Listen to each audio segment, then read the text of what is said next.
Hey y'all, happy Tuesday, happy spoken word Tuesday. I hope you guys days come along fine. Anyway, you guys know on Tuesdays I like to bring the word, okay? And earlier you guys I read that short on, the dietary law. How the Father have established us a dietary law, right? So, we can be aware of the foods that we put in our body because so many of the foods we put in our body, we are unaware that they cause us all these kind of diseases, right? The Father also said that if you eat all these tumultuous kind of foods and these poisonous foods, that you guys will come up with diseases with no names on, right? I mean, you got people out here that don't even know what they got. Like, why do I got this? What is wrong with me? Everything got something to do with what we put in our body, right? How we eat, right? Also, the Father do prefer that we really eat fruits and vegetables. I don't even know that the Messiah did eat meat. I do know that what he did eat a lot of fish with his disciples, right? But that's not meat. Of course, it's flesh. But it's not meat and that kind of stuff. You don't have to worry about it eating raw red blood coming out of everything like that. Yeah, we know the Messiah did eat a lot of fish and everything with his disciples, okay?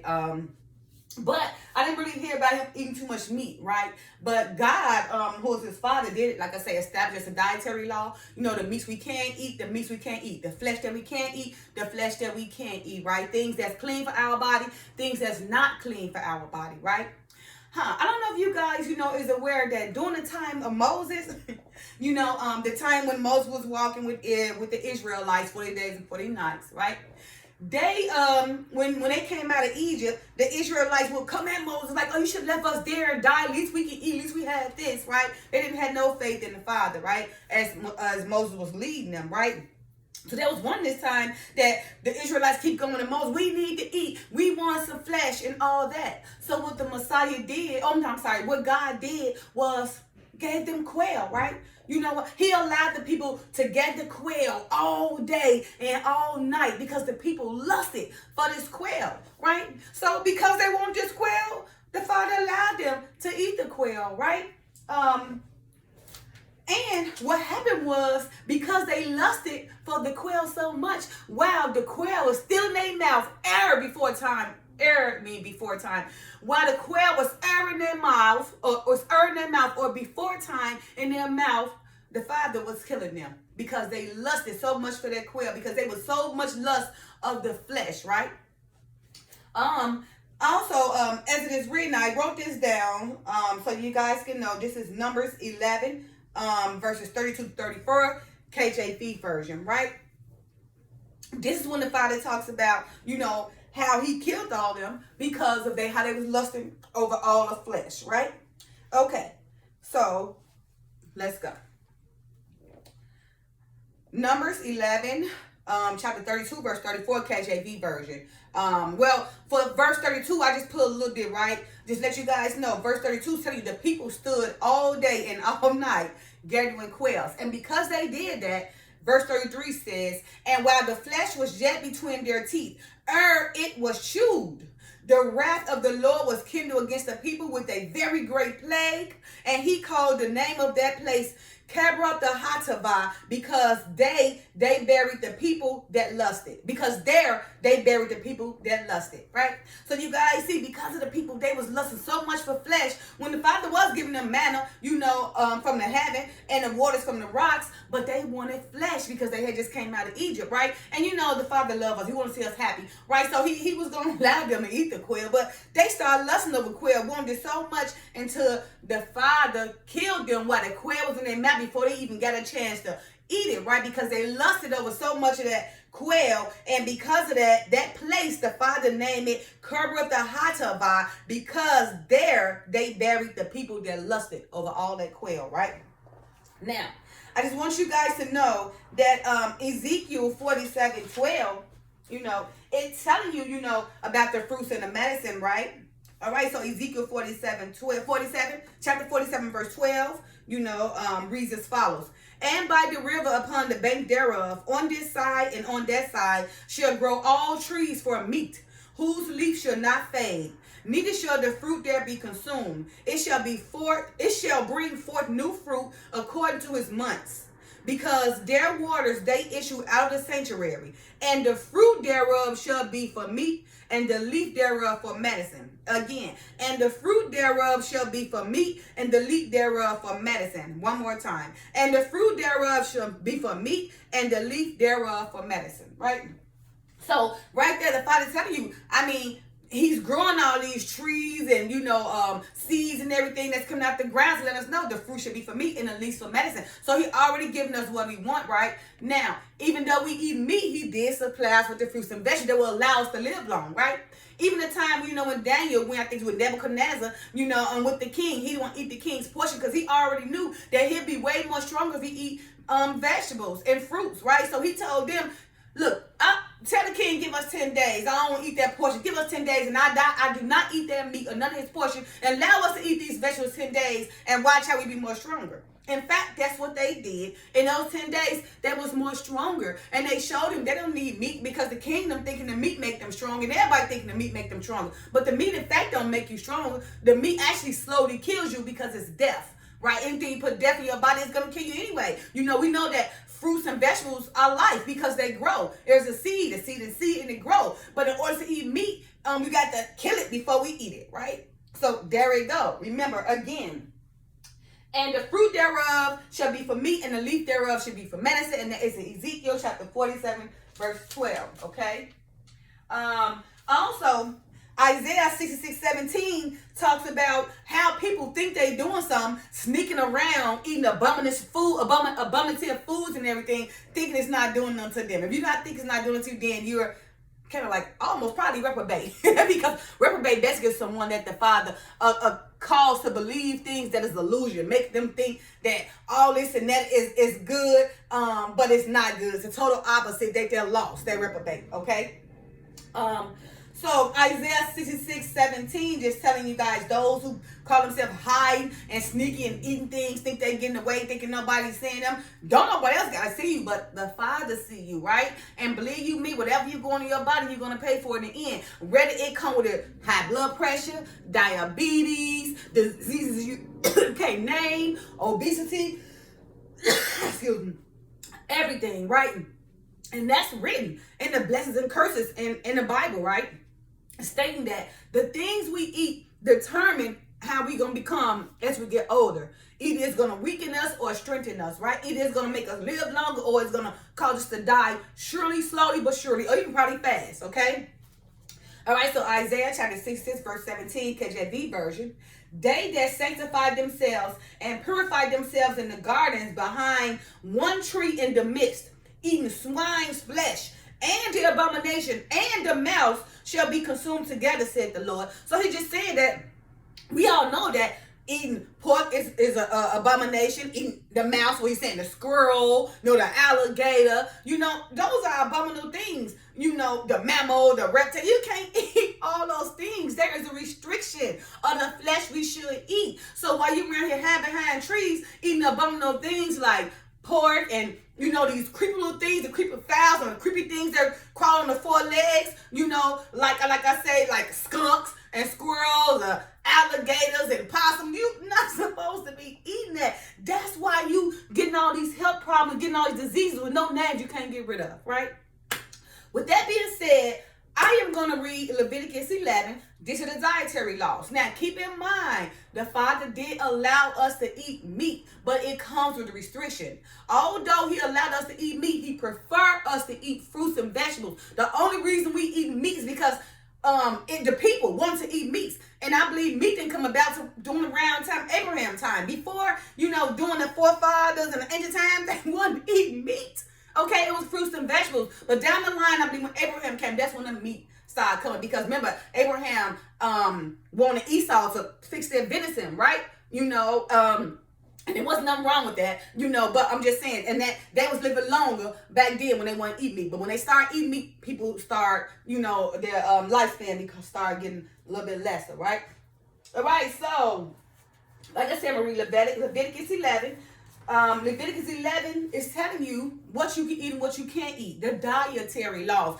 If you follow these dietary laws, then you don't have to worry about getting all these health problems. You just don't have to worry about it. Because remember, if you follow your way, to follow the Father's way and live accordingly, then you'll be living for eternal life. The kingdom is within you. Remember that, right? So it's very important we put in our body, right? It's very important what kind of meat, what kind of fish, what kind of anything we eat. It's important. It is restricted. The Father has created us a dietary law. It is in Leviticus 11, and I'm going to read it to you, okay? Listen up clear. You know, because some people don't even know that we have a dietary law, eating all that food, don't know where they're getting sick and dying with cancer, heart attacks, high blood pressure, diabetes, disease, them no names. It all comes from what we put in our body, okay? All right, so chapter 11 in Leviticus. All right, verse 1. And the Lord spake unto Moses and to Aaron, saying unto them, speak unto the children of Israel, saying, these are the beasts which ye shall eat among the beasts that are on earth. You hear it? These are the beasts that we should eat while we here on earth, not in the sea. So all the sea moss, he didn't say the sea moss, no. Okay, you're not supposed to eat sea moss. The sea moss belong to the animals in the ocean and everything, okay? All those nutrients for them. He never said we should eat the sea moss. In fact, he gave us the kind of fishes we should eat, okay? All right. Verse 3, whatsoever parted the hoof and is cloven-footed and chewed cud among the beasts, they shall ye eat, or that shall you eat. Let me read that again. Verse 3, whatsoever parted the hoof and is cloven-footed and chewed cud among the beasts, that shall ye eat. So they got to do something. They got to chew the cud and have a hoof. A pig don't have all that. They eat the stuff, but they don't have a hoof, right? They eat anything, okay? So that's what I'm saying. Be able to differentiate these animals, right? Verse 4. Nevertheless, there shall ye not eat of them that chew the cud, or of them that divide the hoof, as the camel, because he cheweth the cud, but divided not the hoof. He is unclean to you. So let me read that again. Verse 4. Nevertheless, these shall ye not eat of them that chew the cud, or of them that divide the hoof, as the camel, because he cheweth the cud, but divided not the hoof. He is unclean to you. Okay? Verse 5. And the coney, because he cheweth the cud, but divided not the hoof, he is unclean to you. Verse 6. And the hare, because he cheweth the cud, but divided not the hoof, he is unclean to you. Okay? And the swine, though he divide the hoof, and be cloven-footed, yet he cheweth not the cud. He is unclean to you. So let me say it again about the swine, this pig, this pork. Oh, I used to love pork back in the days. I'm talking about chitlins, ham, hocks, pig feet. You know, before you learn, I ate all these kind of things until I learned, like, oh my goodness, I'm not supposed to eat all those things. And it was hard giving up those foods, but trust and believe me, it helped me in the long run, okay? And now pork was my favorite food until I learned, right? We know better, we do better. Again, verse 7. And the swine, though he divide the hoof, and he cloven-footed, yet he cheweth not the cud. He is unclean to you. Verse 8. Of their flesh shall ye not eat, and their carcass shall ye not touch. They are unclean to you. So the pig, you shouldn't be touching or anything, right? You shouldn't be eating the carcass, not even the carcass of it. You shouldn't touch because it's unclean to you, right? Now, let's talk about the water, right? These shall ye eat of all that are in the waters. Okay? You ain't gonna hear them say sea moss and all the stuff they digging out, sea moss, these people just getting all kind of stuff. Okay, abominable things that's destroying you in the long run. It's going to destroy you. Okay? All right, again, verse 9. These shall ye eat of all that are in the waters. Whatsoever had fins and scales in the waters, in the seas and in the rivers, them shall ye eat. Did you hear what he said? Lobsters don't have skins and don't have fins and scales. Shrimp don't have fins and scales. Oysters don't have fins and scales. Catfish, one of America's favorite fish, don't have fins and scales. It is already written. Some fish we can't eat and some we can. And the fish that we are eating, that we should eat, is killing us slowly. But it will happen, okay? Or it cause us a health problem or disease you can't get rid of, right? Read that again, start in verse 8. Start with verse 9. These shall ye eat of all that are in the waters. Whatsoever had fins and scales in the waters, in the seas, and in the rivers, them shall ye eat. And all that have not fins nor scales in the seas and in the rivers, of all that move in the waters, and of any living thing which is in the waters, they shall be an abomination unto you.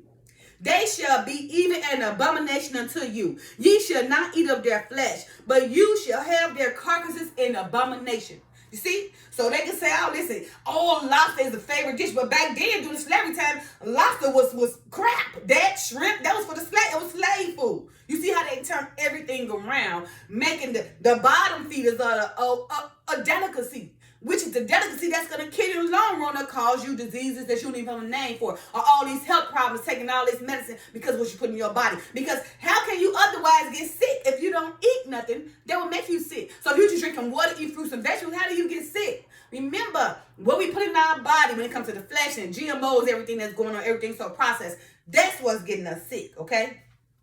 All right. And all that have not fins nor scales in the seas and in the rivers, of all that move in the waters, and of any living thing which is in the waters, they shall be an abomination to you. They shall be even as an abomination unto you. Ye shall not eat of their flesh, but you shall have their carcasses in abomination. Verse 12. Whatsoever had no fins nor scales in the water, that shall be an abomination to you. Eating lobster is an abomination to you. Eating shrimp is an abomination to you. Eating oyster, crabs, froglet, it's an abomination to you, and it's killing you slowly, okay? All right, verse 13. And these are they which ye shall have an abomination among the fowls. They shall not be eaten. They are an abomination. The eagle, and the ostrich, and the osprey, and the vulture, and the kite after his kind, every raven after his kind, and the owl, and the nighthawk, and the cuckoo, and the hawk after his kind, and the little owl, and the cormorant, and the gray owl, and the swan, and the pelican, and the gier eagle, and the stork, the heron after her kind, and the lapwing, and the bat. You see all those things he specifically named that you shouldn't eat, but you see so many people are eating, okay? Overlooking everything, just overlooking their health in the future, okay? All right. Now, in verse 20, all fowls that creep going upon all four shall be an abomination to you. See, very specific, okay? Let's read that again. All fowls that creep going upon all four shall be an abomination to you, okay? Verse 21, yet these may ye eat of every flying creeping thing that go upon all four, which have legs above their feet, to leap without upon the earth. Like leap, maybe a rabbit or something that leap, but not those creepy crawling things that don't leap. It's very specific, okay? Even these of them ye may eat. Okay, let me say it again. I'm sorry, verse 21. Yet these may ye eat of every flying creeping thing that goeth upon all four, which have legs above their feet to leap withal upon the earth. Even these of them ye may eat. The locust after its kind, and the bald locust after his kind, and the beetle after his kind, and the grasshopper after his kind, right? But all other flying, creeping things which have 4 feet shall be an abomination to you. So you around here eating roaches and rats and all that kind of stuff and spiders, it's an abomination, okay? He just specifically told you what you can eat. The locust and all that, the grasshopper and all that, the beetle. Because you remember, when John the Baptist walked the street, he was dressed in what? Camel hair, camel clothing, and eating locusts, right? Okay. Again, verse 23, but all other flying creeping things which have 4 feet shall be an abomination to you.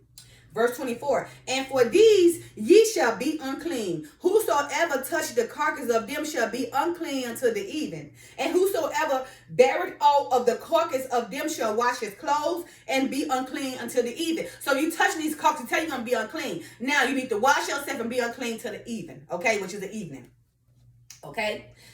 Verse 26, the carcasses of every beast which divided the hoof and is not cloven footed, nor cheweth the cud, are unclean unto you. Everyone that touches them shall be unclean. Read that again. Verse 26, the carcasses of every beast which defieth the hoof and is not cloven footed, nor cheweth the cud, are unclean unto you. Everyone that touches them shall be unclean. Verse 27, and whatsoever goeth upon his paws among all manner of beasts that go on all four, these are unclean unto you. Whoso touches their carcass shall be unclean until the evening. And he that beareth the carcass of them shall wash his clothes and be unclean until the evening. They are unclean to you. Verse 29, these also shall be unclean unto you among the creepiest things that creep upon the earth. The weasel, and the mouse, and the tortoise after his kind, and the ferret, and the chameleon, and the lizard, and the snail, and the mole. So you see, the mouse, remember all that kind of stuff, those are unclean to you. Let me say it again.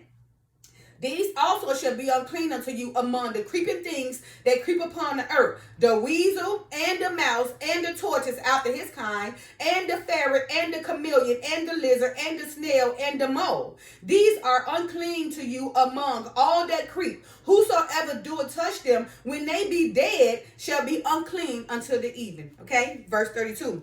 And upon whatsoever any of them, when they are dead, do it fall, it shall be unclean, whether it be any vessel of wood or raiment or skin or sack, whatsoever vessel it be, wherein any work is done, it must be put into water, and it shall be unclean until the evening, so it shall be clean. So it's just saying, whatever dead carcass that fall on something, if it fall on wood, whatever, your skin, the sack, it's got to be clean in water, right? It shall be unclean until the evening. So it's going to be clean until the evening, but you must clean that up. What if something like a dead carcass fall on even your wood or your clothes or your skin? You got to go soak your body and be clean until the evening.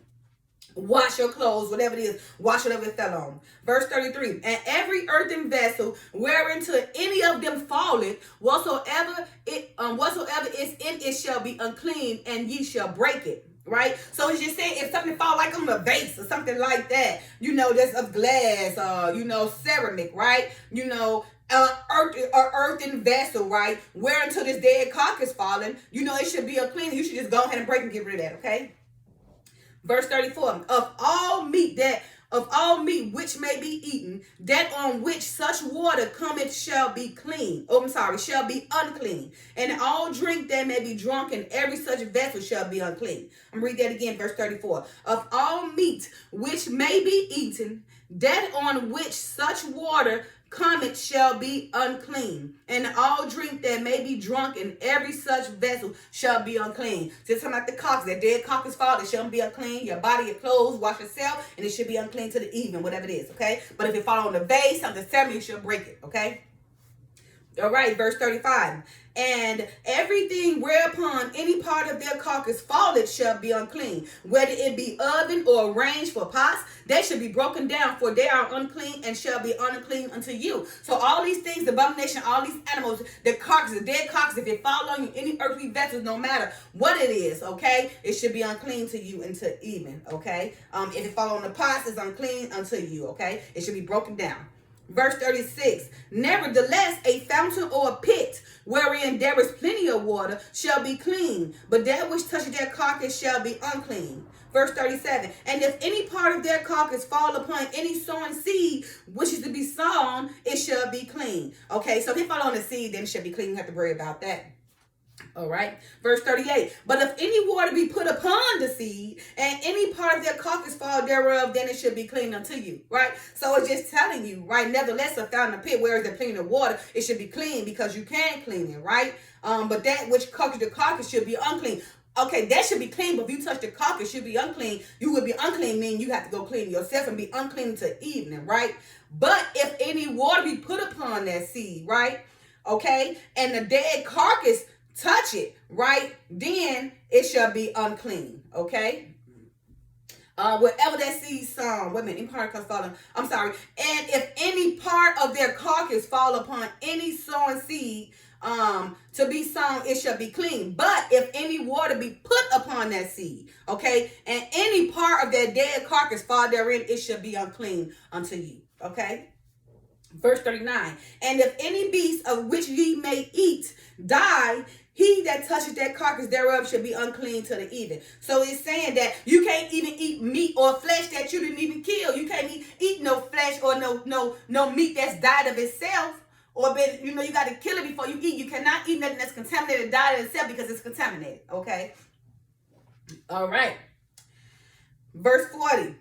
And he that eateth of the carcass of it shall wash his clothes and be unclean unto the even. He also that beareth the carcass of it shall wash his clothes and be unclean unto the even. Verse 41. And every creeping thing that creepeth upon the earth shall be an abomination. It shall not be eaten. Again. And every creeping thing that creepeth upon the earth shall be an abomination. It shall not be eaten. Verse 42. Whatsoever go up upon the belly, and whatsoever go up upon all four, or whatsoever had more feet among all creeping things that creep upon the earth, them ye shall not eat, for they are an abomination. Verse 43. Ye shall not make yourselves abominable with any creeping thing that creepeth, neither shall ye make yourselves unclean with them, that ye shall be defiled thereby. That ye shall be defiled thereby. That ye shall be defiled thereby. Okay? Verse 44. For I am the Lord your God. Ye shall therefore sanctify yourselves, and ye shall be holy, for I am holy. Neither shall ye defile yourself with any manner of creeping thing that creepeth upon the earth. For I am the Lord that bringeth you up out of the land of Egypt, to be your God. Ye shall therefore be holy, for I am holy. This is the law of the beast, and of the fowl, and of every living creature that moveth in the waters, and of every creature that creepeth upon the earth. 47, final verse, to make a difference between the unclean and the clean, and between the beast that may be eaten and the beast that may not be eaten. I'm going to read 45 to 47 one more time. Listen to this carefully. Verse 45. For I am the Lord that bringeth you up out of up out of the land of Egypt, to be your God. Ye shall therefore be holy, for I am holy. This is the law of the beast, and of the fowl, and of every living creature that moveth in the waters, and of every creature that creepeth upon the earth, to make a difference between the unclean and the clean, and between the beast that may be eaten and the beast that may not be eaten. Right? There it is, you guys, in black and white. Just read it to you guys, okay? Yeah. So now you guys know what kind of fish you can eat, what kind of meat or beast you can eat, the creepy things that you're not supposed to eat, the locusts and all that you can't eat, what's an abomination and what's not, okay? So you guys just, right there, Leviticus 11, the dietary laws is in there, right? Now, again, remember that the fruits thereof shall be our meat, and the leaves thereof our medicine. Even though the Father allowed us to eat meat is a restriction. And the reason why he allowed us to eat meat, because we was lusting for it anyway. But Daniel, he already knew if he ate those fruits and vegetables, for those 10 days, that he would be stronger than those who eat meat. So don't ever think because we eat meat that it's making us stronger. No, it's making us weak, because it's death. And whatever you kill is death, right? So how could you live when you're putting death in your body? Opposed to fruits and vegetables, what is life? It's a seed, it grows, it's a living thing that you put in your body. So anything that's living, you put in your body will cause you to live. Anything that you put in your body that's of death, then will cause you to die slowly, right? Now, don't get me wrong, we can't eat the meats, okay? But that's why there are doctors. That's why the Father allowed us to eat this meat, but he knew that the doctor was going to be our crutch, because he knew all the meats we eat was going to lead us to health problems. We was going to need those doctors. So even though he allowed us to eat that meat, it was just a crutch for us to eat meat because of our lustful ways of the meat. And although the meat will lead us into a health problem down the line, because it is death, okay? Eating living things like fruits and vegetables will allow you to live, and eating things that die will cause you to get things, will cause high blood pressure, will cause diabetes, right? And also keep in mind that the Father said in the latter days we should eat less food because most will be processed. Okay, it's the truth. If you guys go read the cereals, 98% of the cereals contains a bioengineered product. 98% of chocolates, probably 100% of the chocolates contains bioengineered products. The meats are now been approved by the FDA to be made in laboratories that's also containing a bioengineered product. right? Made in laboratories, right? Everything, the fruits, the vegetables, as well. You have to, even those got bioengineered products, so you have to be careful, right? It is important that we eat foods that have seeds, right? Be careful because the meats now, it's so many people that just create meats in the lab. So what's that telling you? What is that telling you? You need to focus on eating lively things. You need to focus on growing your own food. Get in your house, because the thing going to be to grow your own food. Because if you can't grow your own food, you're going to eat what they're going to give you. You're going to be their puppet. You're going to do what they need you to do. Because why? You did not separate yourself. You did not allow the Father to prepare you for these tumultuous times that's coming. Okay? Trust and believe me, he preparing those that's getting themselves together. Either gonna put them in houses or put them away because he know what's coming. Those that are trying to live their life for the Father, he's already preparing them so he can hide them from all these times gonna come, right? So those preparing, he allowing them, teaching them how to grow their own food because that's what we got to do, right? So we know what's in there, okay? All right, you guys. I hope this lesson was a blessing to you guys, because if we know better, we do better, right? This is the law, the dietary laws, right? For the Lord is the Lord, he is holy, he wants you to be holy, right? Just following his dietary laws so you can't live and prosper without these health problems and gaining diseases that don't even have a name for them, because of all these putting in our body, all the rats and the skunks and the squirrels. I mean, it's disgusting. The alligators, the spiders, it's crazy. How could one think that that's a good thing to pick up a creepy thing or a seaweed and put it in your mouth? This nasty, right? And you don't have no respect for your temple. This temple is the property of the Father, and we should take care of it, okay? It's a delicacy, right? I am a delicacy, and you can see it all over me. I follow the dietary laws. That's why I look the way I look, okay? And I'm keeping moving, because when I get 70, I still want to drop like it's hot, okay? All right, you guys. Have a great day. Love y'all. Bye now.